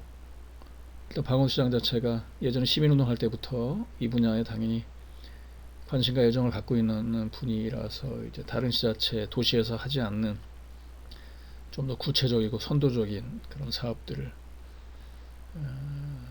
하는 거로 인정받고 이제 평가받고 있지 않습니까? 다만 그 효과가 단지 그 사업으로서 또는 프로그램으로서 심지어는 이벤트로서의 의미를 뛰어넘어서 아까 제가 말씀드렸던 실질적으로 물리적인 이동이 가능할 정도의 동기나 계기를 촉발할 수 있느냐 하는 거에 대해서는 좀 더 고민이 필요하다는 생각입니다. 예를 들면 서울시에 아마 서울시 지역상생교류사업단이라는 게 이제 몇 년째 가동되고 있는 걸로 알고 있는데 외부 이제 농업단체에 위탁을 맡겨서 인사동 쪽에 안국동 쪽에 일종의 지역 농특산물 전문 매장을 운영을 하기도 하고 그리고 도농 체험 프로그램 같은 경우를 같이 모색하기도 하고 지자체와 도시에 있는 한 지자체 구단위에 서로 결연을 맺어서 그리고 귀농 관련된 이제 준비 체험 프로그램도 운영하기도 하고 심지어 아예 지역의 폐교를 개조해서 서울농장이라는 이름으로 프로그램을 운영하기도 하고 이런 다양한 어쨌든 지역사회 교류 사업을 펼치고 있는데요. 다시 강조하지만 그 단계를 뛰어넘어서 단지 그대로 몸은 도시에 있고 집도 그대로 있고 사회적인 정서적인 거래나 교류만 일어나는 정도로는 근본적인 변화는 일어나지 않는다. 물론 그 과정을 통해서 각 개개인들이 각성하고 어쨌든 나름대로의 전환이라는 동기가 생겨서 개인들은 선택을 할 수 있겠지만 그게 이 사업 자체로서 근본적인 해결, 귀농, 하방이라는 물리적인 그런 결심으로 이어지는 데는 조금 아쉬운 점들이 있지 않나 라는 생각이 듭니다. 예산의 문제일 수도 있는데요. 큰 예산이 들어가지 않는 범위에서 얼마든지 그런 사업을 좀 더 구체적으로 심화시키고 실질적으로 만드는 작업은 가능하다는 생각을 저는 하고 있습니다. 그리고 도시농업 많이 하는데요. 도시농업으로 이것도 마찬가지인 것 같은 생각이 드네요. 지역사회 교류사업 차원에서 하는 거와 농촌의 농민들이 농사를 짓는 행위에 대한 진정성, 본질을 공감하는 차원 그리고 좀 더 거기서 나아가자면 도시민들이 이 텃밭 농사를 통해서 치유받는 효과, 사회적인 효과는 이제 기대가 되지만 심지어는 도시농업 자체를 기존의 농산물, 마트에서 구매하는 농산물을 일부 대체하는 그런 채널로까지 염두에 두는 그 도시농업의 움직임도 있어서 그건 아니지 않은가라는 생각을 저는 하고 있습니다. 그만큼 농민들의 존재감이나 비중 같은 것들이 줄어들 테니까요. 물론 그 판매량으로 이제 상징이 되는 거지만 뭐 그럼 당연히 정도까지 도시농업이 지금 확장이 돼 있거나 뭐 보급이 되어 있는 상태는 아니라서 기후일 수도 있는데요. 제가 생각하는 도시농업은 뭐 이런 겁니다. 아까 서두에 말씀드렸던 사회적인 목적, 치유를 받는 목적, 농민이나 농민에 대한 진정한 이해를 돕는 목적 정도에 그쳐도 저는 무방하다는 생각을 하고 있어요. 사진에 보듯이 독일의 칼스루에라는 곳, 독일은 뭐 전역이 뭐 이렇게 돼 있는 거로 전 들은 것 같은데요. 제가 방문했던 칼스루에 클라인가르텐이라는 곳입니다. 이게 아마 우리나라에 들어와서 많이 벤치마킹이 된 모델 같은데요. 도시농업 특히 하시는 분들한테 여기는 한 100여 평 되는 그 칼스루에 사는 시민들한테 각 가구당 100여 평 정도 되는 이제 시에 이제 공유지들이 많아서 옛날에 이제 왕이 사냥하던 사냥터가 이제 도시가 된 거라서 뭐 유럽이나 독일 같은 경우는 이제 공유지가 많아서 이제 도시농업이 얼마든지 활성화되는 조건인데 우리는 이제 그런 문제도 근본적으로 사실 있잖아요. 도시농업을 활성화시키기 위한 그런 근본적인 한계인데요. 그 100평의 땅에 이 사람들이 뭘 하냐면 그냥 농사를 짓지 않아요. 텃밭이 아니에요. 거기는 3분의 1의 목적에 불과하죠. 그 100평 중에 30평은 농사 짓고 텃밭 농사 재미로 짓는 거죠. 휴양의 목적, 치유의 목적으로 짓는 거죠. 흙을 만지고 채소가 자라는 것을 보고 있는 과정에서 치유를 받는 그런 그 효과가 있는 그거고요. 그 다음에 3분의 1은 그냥 농막, 방갈로 같은 걸 작게 지어서 뭐 정주 공간이 당연히 아니죠. 쉬는 공간, 휴양의 공간, 휴식의 공간. 그리고 3분의 1은 그냥 마당이에요. 오픈데이는. 그러니까 옆에 있는 다른 이제 시민들과 서로 교류하고 소통하고 하는 그런 열린 공간입니다. 여기는 담을 당연히 못 쌓게 만들고 시멘트 바르면 안 되고 화학적인 그런 재질 쓰면 안 되고 그리고 당연히 유기농으로 뭐 농사 뭐 30평밖에 안 되는 농사긴 하지만 유기농으로 지어야 되고 뭐 이렇습니다. 그래갖고 1년에 우리 돈으로 40만 원 정도 임대료만 내면 되는 그런 조건이라고 전 들은 것 같아요. 당연히 엄격하게 관리에 대한 책임은 당연히 시민으로서 책임이 있듯이 그런 책임이 있고요. 방치하면 안 되는 거죠. 방치하면 다른 가구에 피해를 주지 않습니까? 그렇게 운영이 되고 있는 사례를 본 것 같습니다. 먹거리 정의는 아까 말씀드렸고요. 이게 좀 더 먹거리 운동하시는 분들이 좀 더 체계화 할 필요가 있다는 생각이 합니다. 정보에만 맡겨놓을 일은 아니라는 생각이 들어요. 그리고 GMO 농산물 아까 말씀드렸듯이 왜냐하면 GMO 농산물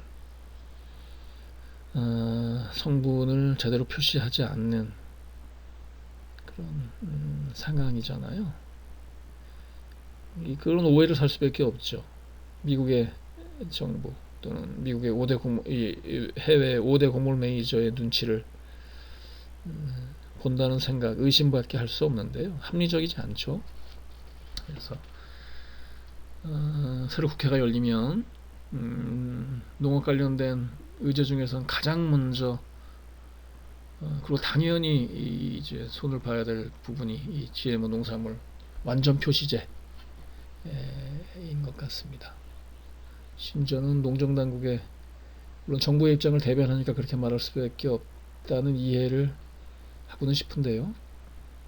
GMO 농산물이 유해하지 않다 라는 궤변까지도 하는 현실이기 때문에 GMO 농산물이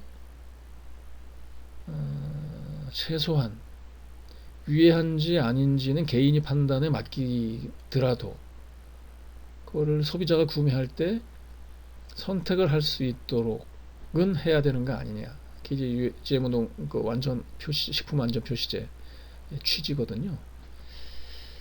그거는 법제화돼야 되지 않을까라는 생각이 당연히 듭니다. 기존에 우리 국내 6차 산업, 특히 농식품 가공하는 그 농가 입장에서는 가장 민감하고 예민한 이슈일 수 있습니다. 왜냐하면 수입 농식품하고 경쟁을 해야 되잖아요. 그래서 좀 더 관심을 가져 필요가 있다라는 생각을 합니다. 방사능 오염식품 말할 것도 없죠. 후쿠시마 그때 농산물, 수산물 이런 것들로 지금 큰 나라가 혼란스럽지 않았습니까? 신전 올림픽에 후쿠시마 쌀을 식단에 올리겠다고 일본의 아베 정권 같은 경우엔 그런 말을 한 적도 뭐 있을 정도니까요. 지금도 저희가 모르는 사이에 후쿠시마가 아니더라도 방사능에 오염되어 있는 수산물, 농식품들이 우리 식단에 오르고 있을지도 모르는 일입니다. 왜냐하면 그걸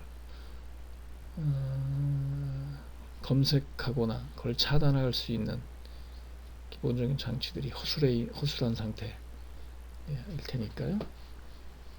특히 생태운동 하는 분들 이 분야에 관심을 가지고 계속 노력을 하고 계시는 걸로 저는 알고 있습니다. 그리고 뭐 식품 표시 안전하게 하자. 아까 뭐 GMO 농산물 뭐 말씀드렸지만 이건 뭐 당연한 얘기인 것 같습니다.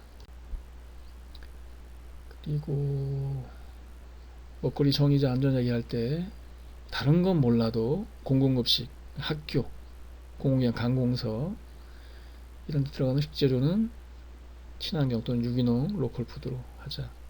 진안의 사례인데요. 진안 마을 주식회사가 처음에 그렇게 시작을 했다고 들었습니다. 최소한 진안에 있는 초등학교부터 고등학교까지 학교에 들어가는 식재료는 진안군에서 생산되는 친환경 로컬푸드로, 뭐 생산되지 않는 것들은 어쩔 수 없긴 하지만 그러자는 이제 목적으로 처음 시작해서 지금 이제 진안마을 주식회사의 단계까지 넘어온 거로 제가 들었습니다. 그리고 뭐 옥천 같은 경우에도 이제 생태운동이니 지역운동 하시는 분들이 많이 있는 그런 영향 같은데요. 옥천군에 소재한 학교에는 옥천군의 로컬푸드로, 특히 쌀 같은 경우에는 거의 뭐 100% 공급되는 걸로 저는 알고 있습니다. 이게 뭐 어려운 일 같지는 않아요. 우리가 지역에서 당장 할 수 있는 일 중에 하나인 것 같습니다.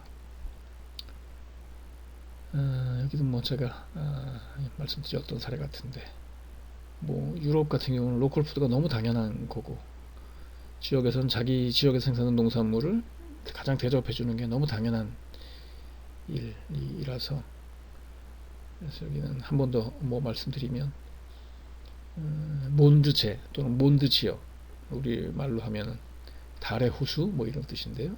알프스의 티롤 지방에 몬드제라는 작은 마을에 있는 로컬 푸드 매장인데요. 관에서 이제 마련해주고 농민들이 거기 입주를 해서 자기가 생산하는 로컬 푸드, 지역 농산물들을 판매하고 공예품도 판매하고 이런 곳인데, 제가 이제 재밌는 이제 이야기가 얽혀 있어서 말씀드렸던 것 같은데, 이 몬드제라는 곳이 사운드 오브 뮤직 영화에서 결혼식 장면을 찍은 교회 또는 성당이 있는 곳이라서 이제 세계에서 그 교회 성당을 이제 보기 위해서 많은 관광객들이 이 작은 마을에 몰려오는데, 그 교회를 가는 이제 길목에 이제 이 집 매장이 이제 위치해 있는 거예요. 그러니까 좋은 길목에 있는 거죠. 그래서 농민들의 이제 농산물을 판매하고 소득을 보전하는데 나름대로 역할을 하는 그런 사례라서 제가 말씀을 드렸던 것 같습니다. 우루과이 같이 뭐 꾸러미 같은 또는 CSA 지역에서 같이 농민들의 농사를 같이 걱정해주고 책임져주는 그런 지역 단위의 노력들 같은 경우도 지역 농업을 좀 더 대안화하는, 어차피 글로벌 경제에서 국가 단위에서 한국 농업이라는 것은 경쟁력을 갖기는 사실 어려운 일이라는 판단이 드니까요. 지역 단위에서 마을 단위에서 이런 사업들 같은 경우를 좀 더 활성화시키는 그런 정책적인 노력이 더 있을 필요가 있습니다. 그리고 6차 산업은 뭐 교과서적인 얘기지만 1차가 있어야 되잖아요. 근데 현장을 다녀보면 제가 뭐 영남 지역도 6차 산업 뭐 인증, 평가, 모니터링 이렇게 하러 다녀보는데요. 그게 우리의 현실이죠. 그 농가의 문제가 아니라 1차에 대한 기반은 뭐 거의 없는데, 그러니까 1차는 거의 농산물을 외부에 의존하고 있는데 계약 재배를 통해서 2차와 3차만 있는, 또는 아예 3차도 없고 3차는 그냥 허울 그 구색 맞출 정도 형식적으로 있고 사실상의 2차만 있는, 그러니까 농업이라기보다는 공업인 그런 6차 산업체를 적지 않게 볼 수 있는데요. 원래 6차 산업이라는 건 1차 농산물 생산 기반을 지원하기 위해서, 강화하기 위해서 1차 농산물 생산만으로는 충분한 부가가치가 생산되지 않기 때문에 2차 가공, 3차 서비스를 통해서 부가가치를 높이기 위한 그런 정책적인 제도적인 목적 때문에 6차 산업이라는 게 등장했지 않겠습니까? 뭐 일본 쪽에서 뭐 당연히 그럴 거고요. 그리고 유럽 같은 경우에는 1차 농산물 한 다리로 쓸 수 없기 때문에, 한 다리로만 쓰면 넘어지기 때문에 두 번째 다리 2차 가공, 3차 서비스를 해야 된다라는 게 이제 농촌, 농민의 현실이기 때문에 6차 산업이라는 게 정책적인 이유나 명분이 있을 텐데요. 그래서 우리나라도 현실적인 한계는 어쩔 수 없지만 워낙 1차 농산물, 농업에 대한 기반 자체가 취약해져 있는 상태이기 때문에 그럼에도 불구하고 정상적인 또는 이상적인 6차 농산업을 안정되게 또는 경쟁력 있게 경영하기 위해선 1차가 당연히 중심이 될 필요가 있다. 말씀드렸던 대로 그렇게까지 될 수 없지만 제가 티롤에 제빵 농가 말씀드린 적이 있는 것 같은데, 왜 나가서 그렇게 오스트리아 최고의 빵으로 인정을 받은 그런 제빵 농가인데 왜 나가서 팔지 않느냐라고 제가 물어봤는데 돌아온 대답을 말씀드렸잖아요. 자기가 직접 생산한 1차 농산물, 밀, 우유 뭐 이런 거겠죠. 그것만 재료로 해서 만들어야 되기 때문에 더 많이 만들어서 팔고 싶어도, 그냥 외부에서 계약 재배해서 많이 만들어 다량 생산해서 판매하고 싶어도 그럴 수 없다. 그러니까 욕심을 부리고 싶어도 부릴 수 없다. 라는 이제 대답이 돌아왔다고 말씀드렸던 것 같은데요. 우리나라 6차 산업 농가도 그 정도까지는 당장은 못하겠지만 결국 그게 정상적인 6차 농산업의 구조일 것이기 때문에 그걸 늘 염두에 두고 1차 농산물에 혼자 안 되면 여럿이 모여서라도 공동 농업을 해서라도 자기가 가공하는 또는 서비스하는, 판매하는 그런 농식품, 농산물에 대해서는 내가 직접 관리해서 생산할 수 있는 기반을 갖추려는 노력들을 할 필요가 있다라는 생각을 하고 있습니다.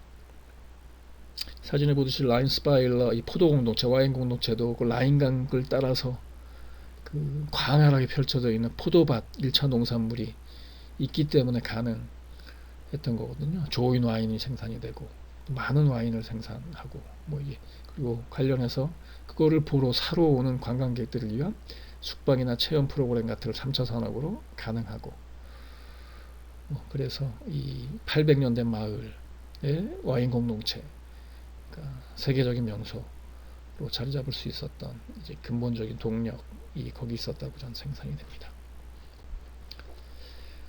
그리고 마을 장터가 이제 필요하죠. 프리마켓 시대든 플리마켓 시대든. 사진은 그 슈거비샤 게마인샤프트 그 내부에 한 4,000종 되는 종자부터 유기농인 그런 매장 안의 전경인데요. 호엔로의 레기오널 마르크트, 그래서 지역시장, 우리로 치면 로컬 푸드 직매장 같은 것이죠. 그래서 전국에서 사람들이 찾아와서 물품을 구매해가고 뭐 이런 명소가 되어 있습니다. 여기에 오면 슈베비시알 또는 호헨로에 지역을 만나는 그런 효과, 그런 느낌을 받죠. 그리고 지역농업을 살리기 위해서, 그리고 6차 농산업을 지역사회하고 좀 더 유기적으로 연결시키는 하나의 프로그램, 테마로 저는 이제 농업유산 굉장히 중요하다는 생각이 드는데요. 사실은 이제 제주도는 이제 밭담, 이제 화산석으로 이제 쌓아 올린, 바람 많이 불고 뭐 이렇기 때문에 밭담이 이제 농업유산으로 이제 지정이 돼서 보존이 되고 뭐 이러고 있는데요. 우리가 이제 각 지역에 농림부에서 농업유산 제도를 시행하고 나서 다양한 농업유산들이 지정을 받은 거로 저는 이제 들은 것 같습니다. 제가 살고 있는 가까운 데는 뭐 금산, 인삼 뭐 이런 것도 생각이 나고요. 그래서 지역에 있는 꼭 농림부가 지정한 농업유산이 아니라고 하더라도 지역에서 6차 산업, 특히 3차 분야에 연결시킬 수 있는 유산, 자산 같은 것들이 있으면 발굴을 하고 개발을 해서 6차 산업 생태계 안에 포함시키는, 활용을 하는 그런 고민들도 적극적으로 할 필요가 있다는 생각이 듭니다. 단지 농사를 짓는 단순한 일차적인 행위에 만 이제 편향될 것이 아니고 그에 파생된 여러 가지 이제 모색들을, 이런 상상의 역할이니까요. 상상의 힘, 창조의 힘이니까 우리나라 농촌, 지역 농업을 살릴 수 있는 혁신적인 시도 방법이라는 생각을 저는 하고 있습니다. 6차는 스토리텔링이라는 게 결국 그걸 하자는 얘기잖아요. 눈에 보이지 않는, 기존에 가치가 없어 보였던, 제대로 가치를 파악하지 못했던 것들을 가치를 부여해서 또는 가치를 높여서 그걸 6차 산업 안에 유력한 하나의 자산으로, 상품으로, 서비스로 형상화시키고 구체화시키고 그거를 소득으로 연결시키고 그 지속 가능한 마을 공동체 어떤 프로그램으로 운영하고 뭐 이런 것들이 6차 산업 스토리텔링 프로젝트의 목적이라는 생각을 새삼 해봤습니다. 예, 아까 얘기했던 이제 옥천, 한 10만 평이 넘는 상계뜰 친환경 영농조합법이라는 곳이고요. 여기서 생산한 이제 쌀, 이 옥천 군에 있는 학교도, 각급 학교들의 이제 급식으로 제공이 되는 그런 선도적인 지자체입니다. 유기농 아까 뭐 말씀드렸고요. 한반도 전체를 유기농 해방특구로 만들자, 친환경 농업인 단체 중심으로 해서 사진은 이제 횡성 공군리에 있는 한살림 생산자 공동체, 그같이 친환경으로 수도작을 짓는 그런 생산단지, 친환경 농업단지 농림부에서 지정을 받기도 하고, 팔로는 유기농 수도작을 통해서 한살림의 전략 납품이 되고, 그리고 다른 농촌지역 개발 사업을 통해서 사업비를 지원받아서 유기농 쌀을 누룽지로 가공해서 부가가치를 높여서 역시 팔로가 한살림에 확보가 되어 있기 때문에 한살림에 납품을 하고, 뭐 이런 선순환 구조가 이제 이루어지는 그런 모습입니다. 그래서 그런 것들을 좀 더 강화시키고 좀 더 고도화시키고, 그런 방편으로 유기농 3.0이라는 선언을 몇 년 전에 한 거로 저는 기억을 하는데요. 자세한 내용은 관련되는 자료들은 뭐 인터넷 찾아보시면 많이 볼 수 있을 것 같습니다. 그리고 뭐 같은 맥락으로 자연순환농업 협동농장 같은 경우도 저희한테 지금 필요한, 특히 자연 순환, 생태 뭐 이런 것들이 현 시국에 더 유난히 이제 눈에 띄는 이제 단어들이나 개념들이 될 것 같은데요. 저기는 이제 오스트리아 티롤 쪽에 있는 호플라덴이라는 아마 농가일 겁니다. 축산 농가, 유기농 생햄 뭐 이런 거 가공하는 그런 농가입니다. 오스트리아 최고의 역시 생햄으로 지정받았다고 제가 사례 말씀드린 것 같은데, 저게 한마디로 자연순환 농업을 하는 농장의 모습이라고 할 수 있죠. 생산, 가공, 판매까지 저 농가 안에서 이루어지고, 주변 환경은 말할 것도 없고, 저 나라 자체의 농업의 구조 자체가 자연순환 농업의 시스템이기 때문에 그 안에 이 농가들은 충실하게 복무를 하면 되는 그런 역할이죠. 네, 그 후프라덴 농가 생엠 가공하는 그런 사진 보셨죠? 보통 공장에서 저걸 가공하면은 며칠이면 완제품이 나올 텐데, 여기는 몇 주? 그러니까 10배 이상의 노력을 들여서, 물론 그만큼 이제 인정을 받는 거지만, 참나무를 태워서 그 숯불로, 연기로 훈제를 해서 전통적인 방법으로 유기농 생햄을 가공해서 오스트리아 최고의 생햄으로 인정을 받고, 사람들이 저 농가에 찾아와서 저 명품 햄을 구매를 하고, 그래서 안정된 이제 자연순환 농업을 운영을 하는 안정된 지속 가능한 농가를 경영하고, 가족 단위로 단지 가족 농이 이제 가능한 시스템이고요. 코로나 이후의 농업은 바로 저 모습이 돼야 되지 않을까 라는 생각을 하고 있습니다. 근데 가만히 앉아서 개인들이 알아서 할 수 있는 노력 이어서는 안 될 것 같고요. 판을 이제 깔아주는 작업들을 정부에서 할 필요가 있죠.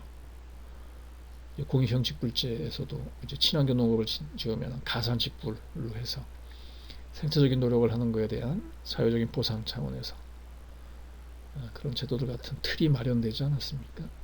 그러니까 그런 형태로 농업의 근본적인 개념, 그리고 목적, 그리고 방법 같은 것들이 변화가 있지 않아야 될까라는 생각. 그거는 뭐 선택의 문제가 아니라 불가피한 문제, 이미 성큼 다가왔다 라는 생각이 듭니다. 말씀드렸던 한반도 친환경 농업인 단체가 계속 선언하고 주장하고 있는 그런 슬로건입니다. 네. 이상으로 8번째 강의는 마무리하도록 할 거고요. 다음번 강의는 아마 농촌 관련된 주제로 이어서 말씀드리도록 하겠습니다. 아마 1학기 내에 대면 강의를 할 기회가 될지 그 기대가 좀 지금 상황에서는 좀 어렵다는 생각이 뭐 개인적으로 들기는 하는데요. 일방적으로 제가 얘기하는 형식의 강의를 통해서 여러분들이 아마 공유할 수 있는 지식이나 정보가 그렇게 많지 않을 것 같은 안타까움이 뭐 여전합니다. 저는. 그래서 아무쪼록 이번 학기가 내에 안 되면 뭐 다음 학기 뭐 기회가 될지 모르겠지만 교실에서 같이 의논하고 토론하고 이런 형식의 강의를 통해서 좀 더 구체적이고 현실적인 실질적인 공부를 할 수 있는 기회가 오기를 기대를 합니다. 예, 이상 마무리하겠습니다. 고맙습니다.